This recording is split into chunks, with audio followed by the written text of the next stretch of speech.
I used to think the worst part of being lied to was the moment you found out. Now I know it's the hours before, when your gut is screaming and your mind is still trying to be polite about it. Mila told me on Thursday night that she was driving to her parents for the weekend. She said it while she was rinsing a plate, water running, shoulders relaxed. Nothing dramatic, no tension. Just a simple statement like she was reading the weather. "My mom's been weird lately," she said. "I want to check in. I'll be back Sunday." She looked over her shoulder and smiled like this was responsible, loving, adult behavior. I kissed her cheek and told her to drive safe. We'd been living together for a year, dating for almost 3. By that point, you don't interrogate normal plans. You build your life around them. Friday morning, she packed quickly. A small backpack, not her usual suitcase. I noticed, but I didn't say anything. People pack differently depending on mood. She wore leggings, a hoodie, and those worn-out sneakers she kept swearing she'd replace. She hugged me in the doorway and whispered, "I'll text when I get there." I watched her car roll out of the parking lot and felt that familiar quiet of being alone in the apartment. Not lonely, just quieter. I made coffee, answered a few emails, and tried to enjoy the rare freedom of having the couch to myself. Her first message came at 11:52. Made it. No heart, no emoji, no mention of her parents.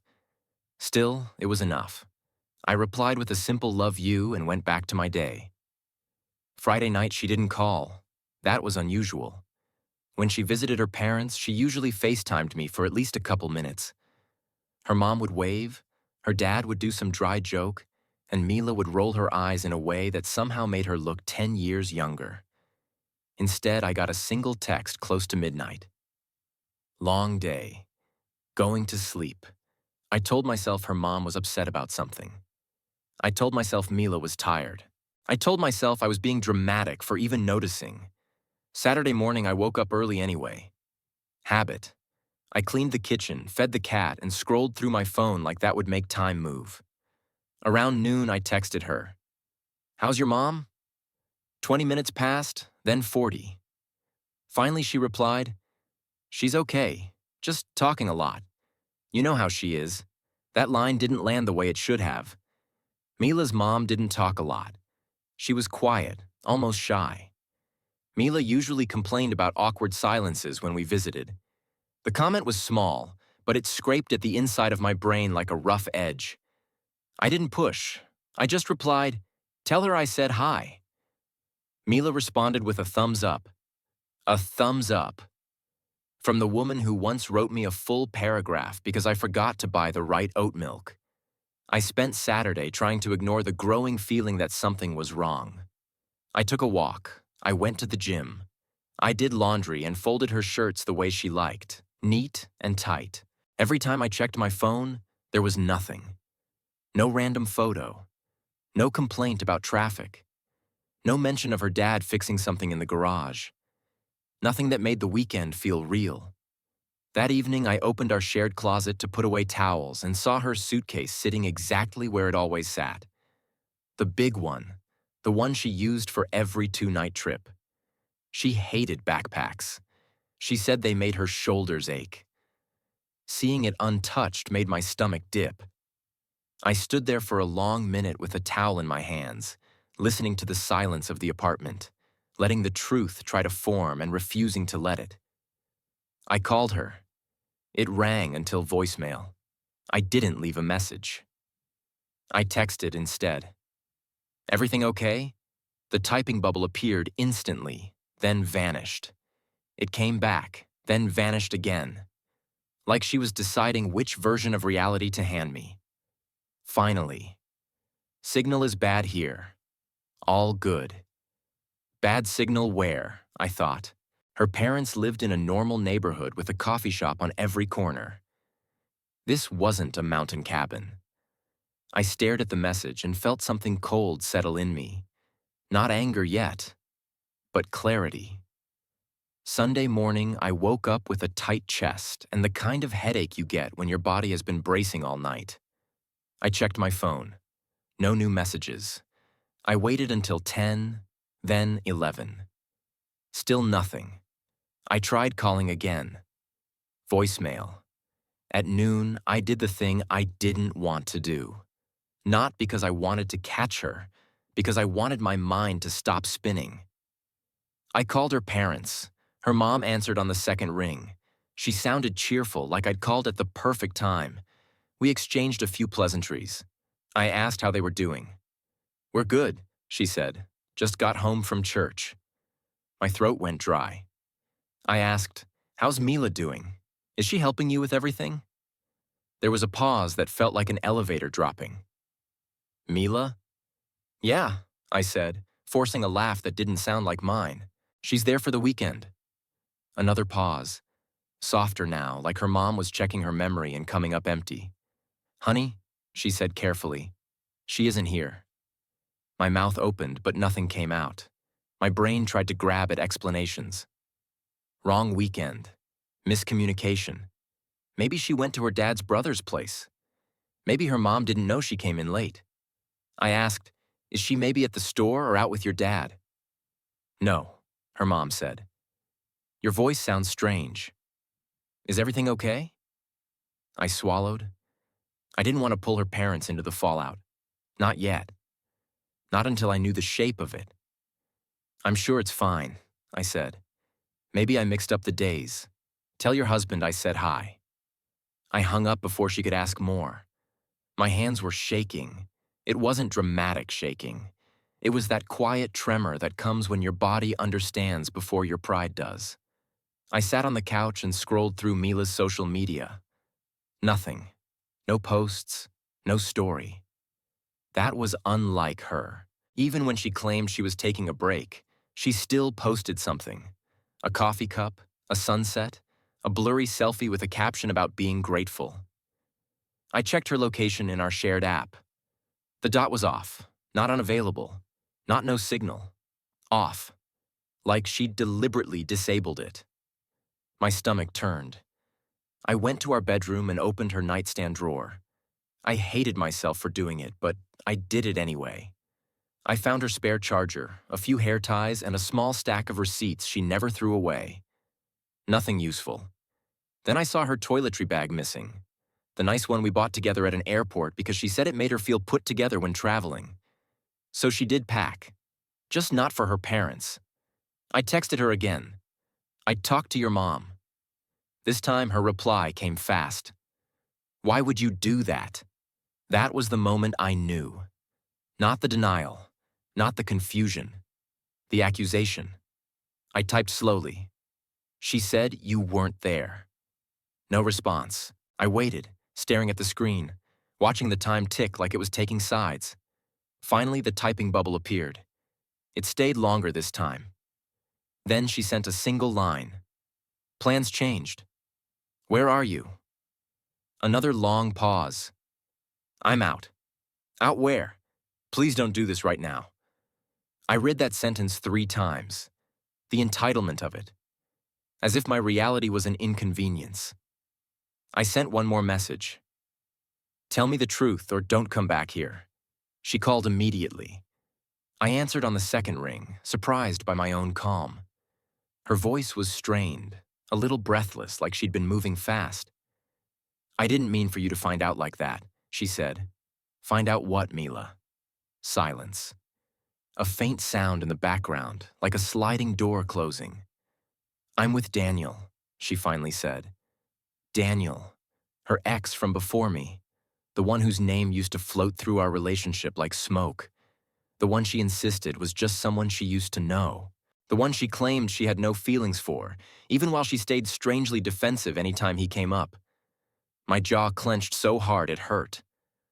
"Where are you? We're at the coast," she said, like it was reasonable. "We just needed to talk. I needed closure." "Closure," I repeated. "You told me you were going to your parents. I didn't want you to worry." I let the irony sit there, heavy and obvious.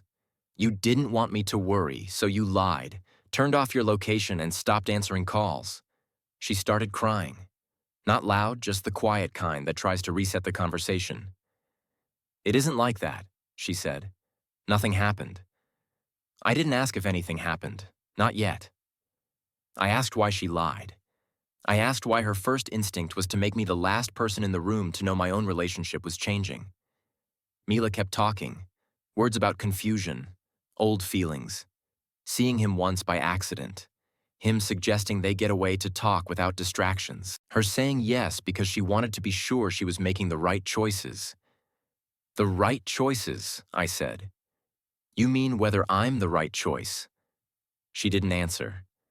I heard my own breathing in my ear and felt something in me go quiet. I could picture them. The beach town, the rented room, the excuse of closure, the idea of starting over in a place I'd once wanted to take her, now contaminated. I said, "Do you understand what you did?" "I do," she whispered. "I'm sorry. Sorry isn't a plan, Mila. I told her not to come home yet. I told her to stay there. I told her I needed space." She tried to argue. She tried to say we should talk in person. She tried to say I was overreacting. That word made heat flare behind my eyes. Overreacting would be smashing something. Overreacting would be begging. Overreacting would be driving to the coast and making a scene. I was sitting on my couch, in my own apartment, asking my girlfriend why her parents didn't know she was alive this weekend. I ended the call. Then I did what I should have done at the first crack, before the lie had time to harden into a pattern. I moved. I didn't pack everything. I didn't need to. I grabbed what mattered and what would be hard to replace. Passport, laptop, a few clothes, the watch my dad gave me, the framed photo of my grandmother that sat on my desk. While I packed, I noticed little things that made me feel foolish. A new swimsuit I hadn't seen before, a fresh manicure kit, a second set of travel-size shampoo bottles, unopened. All the quiet preparation that didn't match her story. I left her things where they were. I didn't trash the place. I didn't leave angry notes. I just changed the locks. It was legal. My name was on the lease. The property manager knew me well enough, and after a short, stiff conversation, agreed to schedule it first thing Monday morning. Sunday afternoon, I drove to my brother's place with my suitcase and the cat's carrier. My brother didn't ask questions right away. He took the carrier from me, set it down gently, and asked if I wanted water. I said no. Then yes. Then I sat at his kitchen table and stared at the grain of the wood like it could explain why someone would lie so easily. That night, Mila texted me nonstop. "I'm coming back. Please don't do this. We can talk. You're making a mistake." Her tone shifted from pleading to angry in waves. I didn't respond. I watched the messages come in and felt each one confirm the same truth. She was more upset about consequences than choices. Monday morning, she showed up at the apartment anyway. The property manager called me. "She's outside," he said. "She's saying you won't let her in." I told him the locks had been changed. I told him to ask her to leave. My phone blew up with calls. I let them ring out. When she finally switched to email, she wrote longer messages. She claimed nothing happened. She claimed Daniel was just a conversation. She claimed she was scared I'd leave if she told me she was confused. I read those lines and felt something snap into place. She didn't lie because she was scared of losing me. She lied because she wanted to keep me in reserve while she tested an old door to see if it still opened. That's what hurt. Not just the ex, not just the trip, the audition. Over the next few days, I learned things I didn't even have to dig for. Mutual friends texted me, confused, because Mila had posted a photo on a private story. It wasn't blatant. Just a coastal view, a brunch table, 2 coffees. But someone's reflection in a window. A man's arm. Daniel's watch, recognizable because he used to post it constantly. The closure weekend had room service. I didn't respond. I didn't screenshot it and send it to her. I didn't argue. I just kept moving my life out of her reach. On Wednesday evening, her mom called me. I almost didn't answer. Then I remembered the kindness in her voice on Sunday, the confusion, the way she'd asked if everything was okay. I picked up. She sounded tired. "We got a message from Mila," she said. "She says you're both having a misunderstanding." I held the phone and stared at the wall. "I'm sorry," I said. "I didn't want to involve you. She told me she was with you." She wasn't. Silence. Then a soft exhale. So she lied to you, too, her mom said. That sentence landed differently. It made the situation smaller, sadder. It wasn't just about me. It was about the way Mila could rewrite reality with no hesitation, using anyone's trust as a tool. Her mom asked if Mila was safe. I said yes. I said she's at the coast. Her mom went quiet again. Then she said, I don't know what's going on with her lately, but you don't deserve that. I thanked her. I meant it. After I hung up, I felt a strange relief. Not because her mom validated me, because it confirmed I wasn't crazy. The story was real. The lie was real. I wasn't paranoid. I was just late. Mila came back to town on Friday. She tried to corner me outside my work building. She stood there with the same face she used when she wanted something, wide-eyed and wounded, like she was the one betrayed. I didn't stop walking. She kept pace. Please, she said, just 5 minutes. I need to explain. You already did, I said. She grabbed my arm. Not hard, but enough to make people glance over. I pulled my arm free and kept my voice even. Don't touch me. Her eyes flashed with anger. So that's it, she said. You're just done. After everything. After everything, I repeated. Do you hear yourself? I told you nothing happened, she insisted. I swear. I looked at her and realized something that scared me more than the trip. Even if nothing happened, she still chose the lie. She still chose the secrecy. She still chose to turn off her location and let me sit in uncertainty while she played out whatever fantasy she needed to test. She said, I went because I needed closure. Closure from what, Mila? From your life with me. She started crying again, louder now, pulling attention. It felt like a performance. Not deliberate, maybe, but practiced. The kind of emotion that forces the other person to soothe, to soften. I didn't. I said, if you had doubts, you could have told me. You could have said you needed time. You could have broken up. You could have done any adult thing. Instead, you lied to me and to your parents and went on a weekend trip with your ex. That tells me exactly who you are when you think you can get away with it. She whispered my name like it was a plea. I stepped back. We're done, I said. Don't contact me again. I walked into the building and didn't look back. That night, she emailed me one last time. It was long, full of feelings and justifications, full of lines about love and mistakes and how she never wanted to hurt me. Halfway through, there was a sentence that made my stomach turn. I thought you'd understand because you know how complicated my past is. There it was. The expectation. That my role was to absorb whatever mess she brought home as long as she said love afterward. I didn't reply. I forwarded the email to a separate folder and closed my laptop. A week later, I went back to the apartment with my brother to get the last of my things. Mila wasn't there. The place looked the same, but it didn't feel like mine anymore. I walked through rooms and noticed how much of my life had been shaped to fit hers. The way I kept my shoes lined up because she hated clutter. The way I bought foods I didn't even like because she said it made her feel cared for. I stood in the doorway of the bedroom and felt a quiet sadness. Not for Mila. For the version of me who thought honesty was automatic. On the kitchen counter, there was a magnet from the coast town, the one she'd bought on the trip.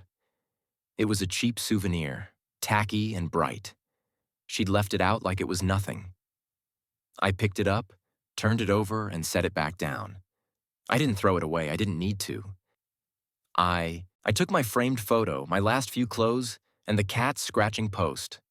I left the rest because it didn't matter. When I walked out, I locked the door behind me and realized my hands weren't shaking anymore. The relief wasn't dramatic. It was quiet, like my body had finally stopped bracing. I used to think love meant trusting someone until they proved you wrong. Now I think love means having enough respect for yourself to leave the first time someone asks you to accept a lie as normal. She said she went to her parents for the weekend. Her parents said she never showed up. And somewhere between those two facts, I stopped being her safe place to return to and became the person who finally closed the door she kept trying to keep half open. I didn't get closure from her. I got it from the moment I chose myself and didn't negotiate for basic honesty ever again.